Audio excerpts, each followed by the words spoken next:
47 আমাৰ four grade 4-ৰ আৰু 23 PGT টিচাৰৰ post graduate টিচাৰৰ appointment দিয়া হৈছে। পষ্ট গ্ৰেজুৱেট টিচাৰৰ আৰু বহুতখিনি ভেকেণ্ট পষ্ট আমাৰ তাত আছে। আমি সকলো ভেকেণ্ট পষ্টখিনি ফিল আপ কৰিব পৰা নাই, কাৰণ আমাৰ তাত এলিজিবল কেণ্ডিডেটে আমি পোৱা নাই।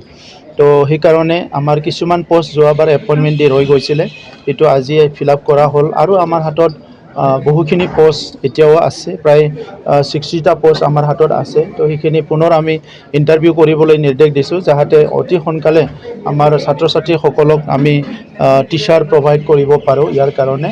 আৰু বহুতখিনি গ্ৰেড 4 আমাৰ স্কুলবিলাকত মানে এতিয়াও পষ্ট ক্ৰিয়েট কৰিব লগা আছে, কিছুমান ভেকেণ্ট পষ্টো আছে। ইয়াৰ কাৰণে আমি SIও দি পেলাই অহা 2 মাহৰ ভিতৰত সেই পষ্টবিলাকো ফিল আপ কৰিবলৈ আমি হাতত এটা প্ৰচেছ লৈছোঁ।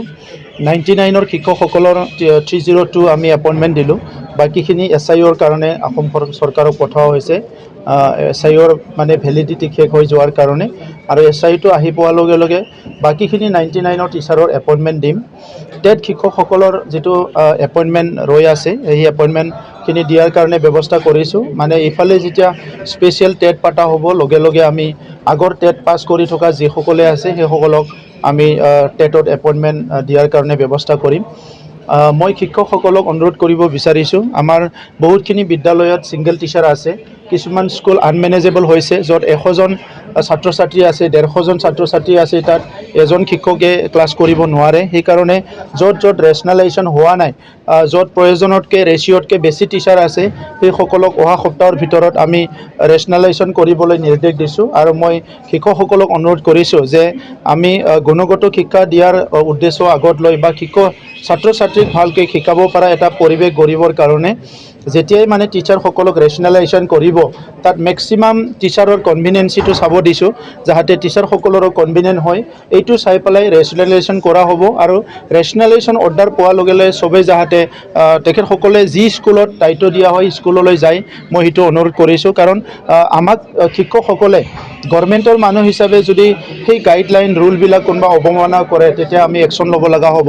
তো সেইকাৰণে সকলো শিক্ষকক যেতিয়াই মানে পষ্টিংটো হয়, যেতিয়াই মানে ট্ৰেন্সফাৰ কৰা হয় বা দায়িত্ব দিয়া হয়, সেইটো পালন কৰিবলৈ অনুৰোধ কৰিছোঁ।